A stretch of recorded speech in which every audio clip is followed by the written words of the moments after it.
నమస్తే. నా పేరు డాక్టర్ లక్ష్మీ పూర్ణిమ, ఆయుర్వేదిక్ కన్సల్టెంట్ మెడి9. ఈరోజు మనము ఫిషర్స్ గురించి తెలుసుకుందామండి. ఫిషర్స్ అసలు ఎందుకొస్తుంది? ఎటువంటి డైటిక్ హ్యాబిట్స్ వల్ల మనకు ఆ ఫిషర్స్ అనేది పెరుగుతుంది? అలానే ఎటువంటి డైట్ తీసుకుంటే మనకు ఆ ప్రాబ్లమ్ అనేది తగ్గుతుందో ఈరోజు మనం చూద్దాము. అలానే దాని సింప్టమ్స్ ఏంటిది అనేది ఈరోజు మన టాపిక్ అండి. ఫిషర్స్ అనేది ఏంటంటే నార్మల్‌గా మనకి ఎప్పుడైతే మనకి కాన్‌స్టిపేషన్ అనేది కంటిన్యూయస్‌గా లాంగ్ రన్‌లో మంత్స్ నుంచి ఇయర్స్ వరకు మనం ఎప్పుడైతే పట్టించుకోకుండా ఉంటామో, అప్పుడు ఫిషర్స్ అనేది ఫార్మ్ అవుతుంది. అసలు ఫిషర్ అంటే ఏంటి?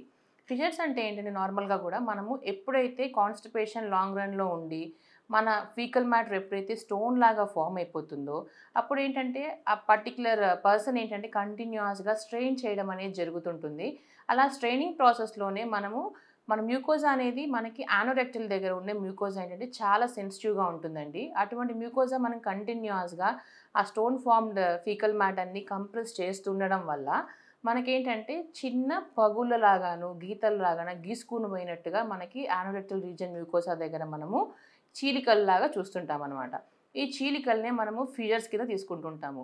నార్మల్‌గా ఏంటంటే ఫిషర్స్ మామూలుగా ప్రైమరీ స్టేజెస్‌లో ఏంటంటే మనకి ఎప్పుడైతే కాన్‌స్టిపేషన్ వస్తుందో అప్పుడేంటంటే అది వార్నింగ్ సైన్ లాగా మనకి పనిచేస్తుంది. నార్మల్‌గా చాలామందికి ఏంటంటే కాన్‌స్టిపేషన్ వచ్చిన వాళ్ళకి బ్లీడ్ అవుతుంటుందండి. ఆ బ్లీడ్ అవుతున్న ఇనీషియల్ స్టేజెస్‌లో ఏంటంటే వాళ్ళు ఆ బ్లీడ్ అవుతుంది పట్టించుకోరనమాట.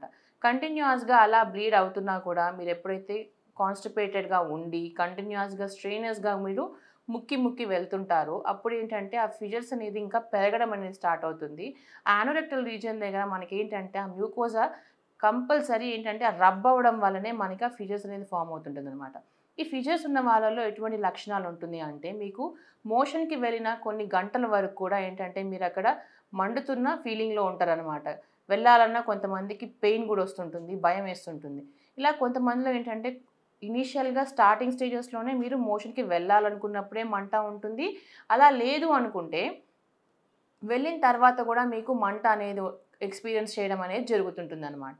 వీళ్ళలో ఏంటంటే అసలు కాన్‌స్టిపేషన్‌కి గల కారణాలు చూసుకున్నట్లయితే మన డైటిక్ హ్యాబిట్స్ అండి.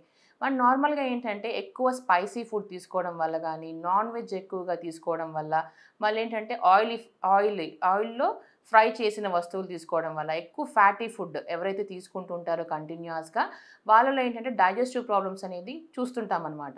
ఆ డైజెస్టివ్ ప్రాబ్లమ్స్ వల్ల ఏమవుతుందంటే మనకి సర్టెన్ టైమ్‌లో మనకు కరెక్ట్‌గా డైజెషన్ ప్రాసెస్‌లో ఇంత టైమ్‌లో మనం డైజెస్ట్ అవ్వాలనే దాంట్లో వీళ్ళు హెవీ డైట్ తీసుకోవడం వల్ల ఆ డైజెషన్ అనేది టైమింగ్స్ అనేది మనకి ఎక్స్‌టెండ్ అవుతూ వస్తుంది. అలానే డైజెషన్ అనేది కరెక్ట్‌గా అవ్వదనమాట. అలా కాని పక్షంలో ఏమవుతుందంటే మీకు అది అసిమిలేట్ పోగా మీకేంటంటే అలానే ఆ ఫీకల్ మ్యాటర్‌ని కొంతసేపటి వరకు కొన్ని అవర్స్ టు డేస్ వరకు మన ఇంటెస్టైన్స్‌లో ఉంచేయడం అనేది జరుగుతుంటుంది. అలా ఉన్నప్పుడు ఏంటంటే నార్మల్‌గా గూడా మనకి అబ్జార్ప్షన్ అనేది ఇంటెస్టైన్స్‌లో జరుగుతుంది కాబట్టి, మన వాటర్ కంటెంట్ ఏదైతే ఉందో ఫీకల్ మ్యాటర్‌లో లాంగ్ రన్‌లో మనకి ఆ ఇంటెస్టైన్స్‌లో ఉండిపోవడం వల్ల దాంట్లో ఉన్న వాటర్ అనేది అది అబ్జార్బ్ చేసేసుకొని మీకా ఎక్స్‌క్రీటరీ మెటీరియల్ ఏదైతే ఉంటుందో అది హార్డ్ స్టోన్స్ లాగా ఫార్మ్ అయిపోతుందనమాట. అలా ఉన్నప్పుడు ఏంటంటే మనకి పాసింగ్ టైమ్‌లో మాత్రమే మనకి ప్రాబ్లమ్ అనేది మనం చూస్తుంటాము. అక్కడ లూబ్రికేషన్ అనేది తగ్గిపోతూ వస్తుందనమాట. ఇలా ఉన్నప్పుడు ఆ లూబ్రికేషన్ తగ్గిపోవడం వల్లనే మనం కంటిన్యూయస్‌గా మనం పుష్ చేస్తున్నప్పుడు మనకి ఫిషర్స్ అనే ప్రాబ్లమ్ వస్తుంటుంది. అలానే ఇప్పుడు ఫిషర్స్ తగ్గించుకోవాలంటే ఎటువంటి హ్యాబిట్స్ అనేది మనము అలవాటు చేసుకోవాలనుకుంటే మీరు డైటిక్ హ్యాబిట్స్ కంపల్సరీ ఫాలో అవ్వాల్సొస్తుందండి. అలానే మన డైలీ రొటీన్ లాంగ్ స్టాండింగ్‌గా ఎక్కువగా రాత్రి పూట మేలుకోవడం అనేది, ఎక్కువగా చాలామంది డెస్క్ జాబ్స్ చేస్తుంటారు. అంటే అన్‌టైమ్‌లీ ఫుడ్ తీసుకోవడం వల్ల గూడా, మళ్ళీ గ్యాస్ట్రిక్ ప్రాబ్లమ్స్ కూడా ఈ ఫిషర్స్ ఫార్మ్ అయ్యేదానికి ఒక కారణంగా మనం తీసుకోవచ్చండి. అలానే నార్మల్‌గా మనం ఈ ఫిషర్స్ ఎవరిలో వస్తుంటుంది అంటే, ఎక్కువ టైం ఎవరైతే కుర్చీలో కూర్చొని పని చేస్తుంటారో అంటే, వాళ్ళ సెడెంటరీ లైఫ్ అనమాట. ఎక్కువగా ఫిజికల్ ఎక్సర్షన్ లేకుండా, ఎటువంటి కష్టము, శ్రమ లేకుండా ఉన్న వాళ్ళలోనూ, మళ్ళేంటంటే డెస్క్ జాబ్స్ చూసుకున్నట్లయితే వాళ్ళలోను, సాఫ్ట్‌వేర్ ఇంజినీర్స్‌లోను గూడా అంటే కంటిన్యూయస్‌గా వాళ్ళ స్క్రీనింగ్ టైమ్ ఎక్కువుంటుంది. పర్టిక్యులర్ ప్లేస్‌లో కొన్ని అవర్స్ టుగెదర్ వాళ్ళు కూర్చునే ఉంటారు కాబట్టి, ఎటువంటి బాడీలో మూవ్‌మెంట్స్ లేకపోవడం వల్ల, మళ్ళీ ఒబెసిటీ పేషెంట్స్‌లో కూడా మనము ఈ ప్రాబ్లమ్ అనేది కంటిన్యూయస్‌గా చూస్తుంటాము. అలానే అజీర్ణము, అగ్నిమాంద్యము ఉన్న వాళ్ళలో గూడా మనం ఈ ఫిషర్స్ అనే ప్రాబ్లమ్ కంటిన్యూయస్‌గా చూస్తుంటామనమాట. ఇలా ఉన్నప్పుడు మనము ఎటువంటి డైట్ తీసుకుంటే మనకి ఫిషర్స్ నుంచి మనము గెట్ రిడ్ అవుతామనేది చూసుకోవాల్సొస్తుంది. నార్మల్‌గా ఇలా ఫిషర్స్ ఉన్న వాళ్ళలో ఏంటంటే కంటిన్యూయస్‌గా మీరు కంపల్సరీ రోజు చక్కగా గోరువెచ్చని నీళ్ళు తాగడం అనేది ఇంప్లిమెంట్ చేసుకోవాలి. అలానే ఫైబర్ ఫుడ్ అండి.